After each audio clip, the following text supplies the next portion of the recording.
Myself Ankita Tiwari from LG Institute of Engineering and Technology from ITSC department. I am going to take a session from the subject that is computer vision. Subject code is 3171614. The module that we are going to cover is module number 4. The module number 4 name is segmentation. The topic that we are going to cover is active contours. So basically in active contours we are going to read in depth, or we can say the different algorithms, or we can say the different parameters that has been applied in active contours will be seen here. Basically we will talk about first of all some popular image segmentations that we have, techniques that are already available. So first, that is active contours that we have. As you can see here, each and every portion of the image is been analyzed and been defined with some points. Okay, that is what active contours is. Then we are defining the level sets, means if we are taking a surface on which an object is placed, so with respect to that, what will be the level of the object to the surface and what will be the position. So that is what level sets is. Then we have graph based merging. We are going to see each and every topic in depth. Okay, so graph based merging. Now when we talk about the graph based merging, here as you can see, the motion is being replaced, the motion of the object is being captured with respect to the color. Okay, which is being taken with the graph form, where the RGB color model, if it is used, and the 3 of the waveform which is created with the color combination. So this is what the graph based merging is. Then also we have mean shift. Okay, so with respect to mean shift, as you can see, the boundaries is being created and the mean value is being taken with respect to the image, and that has been analyzed with the other of the forms. After that we have texture and intervening contour based normalized cuts. Okay, as you can see, an image which is there in the E1, okay, image, or you can see the E object, where the object is placed. Okay, the object is there with respect to the surface area. So the texture, the contour based normalized cuts that we have for that particular image, that will be analyzed in this type of segmentation. Then we have binary amara, that is solved using graph cuts. Okay, that means here the image, as you can see here, the image is standing. With respect to that, the image is cutted out. Okay, with respect to the MRF value, that is binary value, which is already there, using the graph cuts. Okay, so these are the different techniques that we have for a particular popular, that is image segmentation. Now we'll talk about what is segmentation. So image segmentation, basically we are starting with the chapter. Okay, so we need to know what is segmentation. It is the task of finding groups of pixels. Okay, means groups of pixels taken together, that is go together. And then in statistics, this problem where we are grouping it together is known as cluster analysis, because we are doing a cluster, we are creating a cluster and then we are doing analysis on it, and it is widely being studied area, that is with hundreds of different algorithms that we have. So with respect to that, in computer vision, the image segmentation is one of the oldest, we can say, the most widely studied problems, we can say, about the computer vision. Okay, so early techniques that we use, that is tend to use region splitting and merging, that we are going to read here only after this topic, which corresponds to, that is divisive and the agglomerative, that is algorithms in the clustering literature, which is named as this. Okay, where the region splitting and merging techniques have been defined. So more recent algorithms that is often being optimized where some global criteria, with respect to some global criteria, such as intra-region consistency, we can say inter-region boundary lengths, or we can say dissimilarity.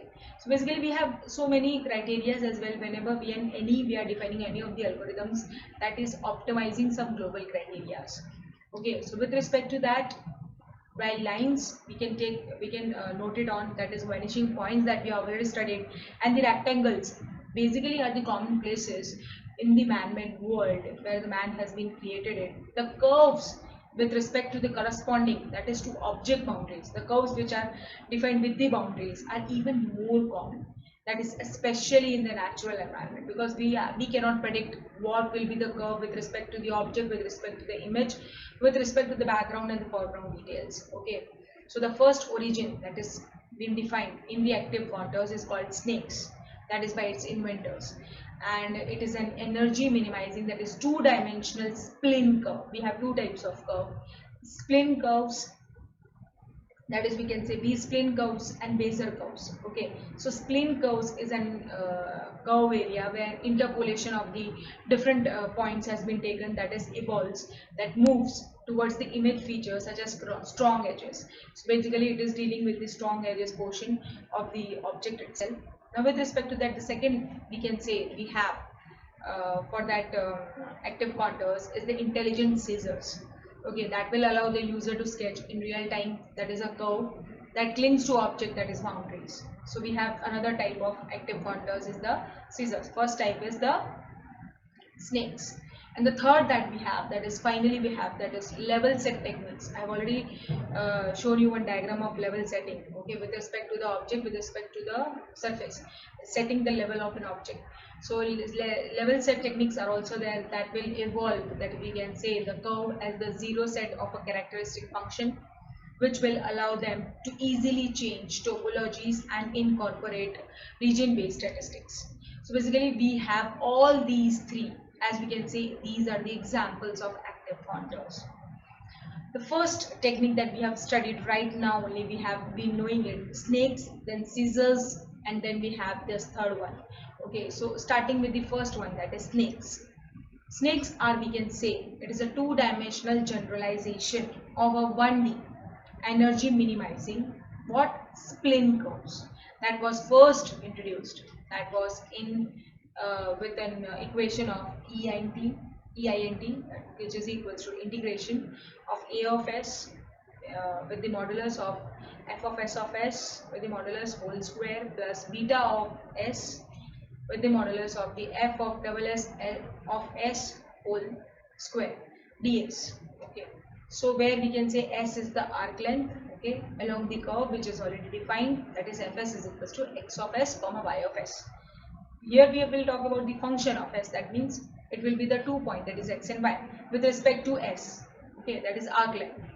And alpha of s and beta of s are the first and second order continuity, that is weighing functions, that is analogous to the scaling factor, that is sxy and cxy terms. So we can discretize this energy by sampling the initial curve position, that is evenly along its length, to obtain the function, that is int, which is equals to sigma alpha of I, okay, which is modulus with the f of I plus 1 minus f of I whole square divided by x square.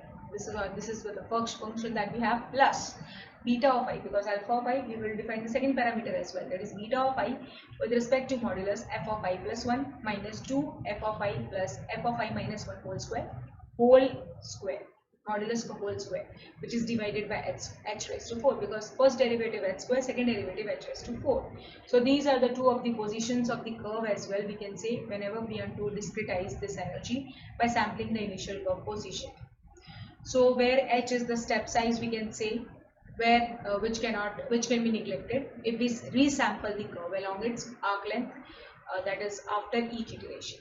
So in addition to this internal spline energy, we can say a snake that is simultaneously minimizes what? The external image based and also the constraint based potentials that we have in spline property. Okay, so the image based potential that we are talking about are the sum of what? Several terms. What? So E of image, which is equal to the W, that is the line, okay, with respect to E of line, plus W of edge, so E of edge, plus W of term to E of term. So we have three of the positions where an image based potentials have been defined, and this is what the sum is. So here as we can see here with the diagram, that the snake pit for interactively controlling the shape, as you can see here we have a curve like shape, okay, which is defined with a spline curve, and this is what the spline curve is, how it is defined. So interpolation is being taken with respect to some distances. Okay, so this is what the bifurcation with respect to spline curve. Now if we take about the same thing with the Bezier curves, the interpolation gap will be very less. So this is the difference between the spline curves and the Bezier curves. The second thing that we have, it is being used for the lip tracking. Okay, means when we are used to close the mouth, okay, then nobody can understand what we are going to do. But whenever we used to open our mouth with respect to the word, the speech recognition technique is being used here. Okay, so lip tracking is used in order to find what we are going to speak with our mouth.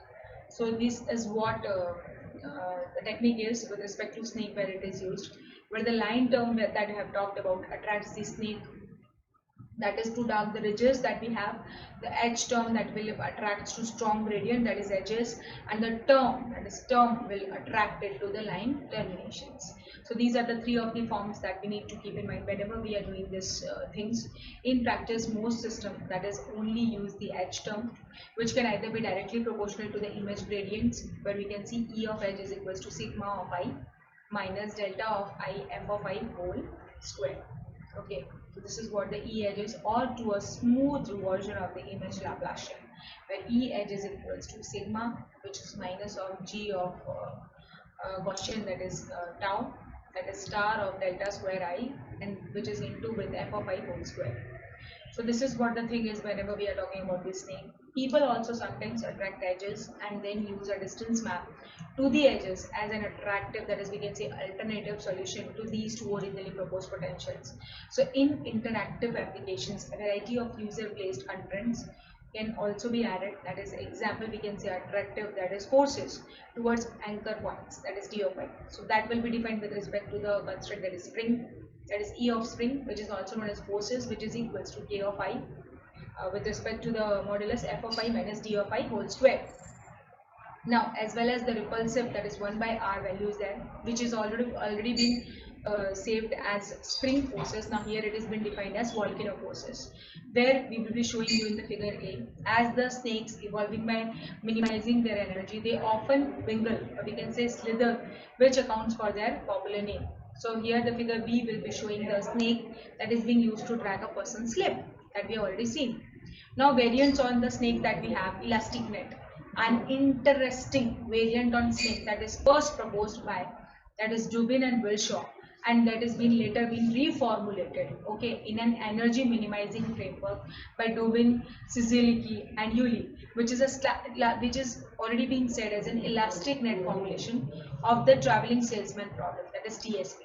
So recalling that in a TSP, that is salesman must visit each city once while minimizing the total distance traversed. So a snake that is constrained to pass through each city, which has been formulated this problem, but it is impossible to tell ahead of which snake control point should be associated with each city. So this is what the variant on snake is with respect to elastic net. So whenever we talk about the variants on snakes, the elastic net, which is already being discussed right now only, instead of having a fixed constraint between the snake nodes and the cities, a city is assumed to pass near some point along the tour. So in a probabilistic, that is interpretation, each city is generated as a mixture of Gaussians that we have already discussed. We already know what is Gaussian is. That is being centered at each tour point that we have been defined here. So that is P of D of J, okay, which is defined with the sigma, that is summation of Pij with Pij, that is equal to the E, that is the exponent value minus Dij whole square divided by 2 tau square, which is the Gaussian function. So where tau is the standard deviation of the Gaussian, and the Dij is equals to f of I minus d of j, which has already been discussed. So we can say that this d here is the equivalent distance between a tour point, that is f of I, and a city location d of j. So Dij is the distance.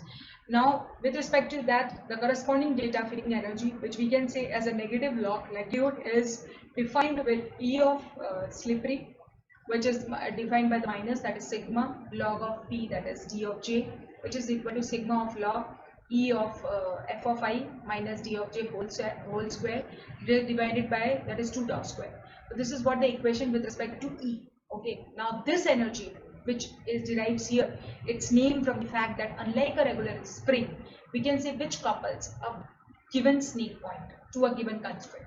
So this alternative energy, that is defines a slippery spring that allows the association between the constraints and the curved points, that is to evolve over the time. So here this last variant that we are talking about for the snakes only, that is splints and shape priors. Okay, so while snakes can be very good at capturing the fine and the irregular, we can say detail in many of the real world contours, they may sometimes exhibit too many degrees of freedom. That is making it more likely that is they can get trapped in local minima during their evolution. So one solution to this problem is to control the snake, okay, with fewer degrees of freedom that we already been defined with the f of d and p of I through the use of p-spline approximations. B-spline is the variety of curve in the spline transformations as well, in the spline curves as well. So the resulting B snake can be written as, now the form which is defined as f of s, that is sigma of k, b of k, s of x of k. So with respect to that, or we can say in a discrete form as f is equals to bx, we can define with the property of f is equals to f of t with respect to the O value till the n, and which is defined with b as b of 0 till s, the variance of s, that is s of 0 till s, then s of x to s of n to b of x k to n. So these are the different properties, values which has been defined with this snake with the parameter b, and the x which is defined with the transpose value, that is x of t with the respect to value 0th term till the x of t with the kth term, because k is defined here. So these are the various forms that we need to understand whenever we are talking about the splins and the shape drivers. Okay, so these are the things that we have already discussed, and we have defined in the snake properties of the active contour property. So here we have discussed with the active contours, and we have defined only, we have used here only the snake implementation. The other variants that we have already seen, the two of the variants we will be going to study in the next lecture. Thank you.